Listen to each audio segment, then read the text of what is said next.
প্রতিবাদ হলো, প্রতিরোধ হলো, এবার একটাই জিনিস, ওয়ান এন্ড অনলি প্রতিশোধ। হিন্দু হত্যার, হিন্দুদের রক্তর পাই টু পাই হিসেব চাই। কাশ্মীরে যে হত্যা হয়েছে এর পাই টু পাই হিসেব চাই। আমাদের ইন্ডিয়ান আর্মি, আমাদের স্পেশাল ফোর্সের উপর পূর্ণ আস্থা রয়েছে। এবার ডিরেক্ট অ্যাকশন হবে, বাড়িতে ঢুকে মারা হবে এবার, এবং সেসব দিক পিওকে আমরা দখল করব। এবার আমাদের ঐক্যবদ্ধ হতে হবে রাজনৈতিক মত দল নির্বিশেষে, কিন্তু তাও কিছু কিছু মানুষ রাজনীতি করতে ব্যস্ত। আমাদের রাজ্যে দেখতে পাচ্ছি কিভাবে মুর্শিদাবাদ জ্বলছে, একই ঘটনা।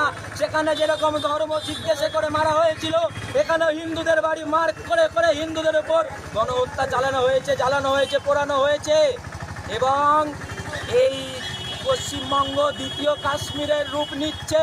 পশ্চিমবঙ্গ ছেড়ে মানুষ ঝাড়খণ্ডে পালাচ্ছে।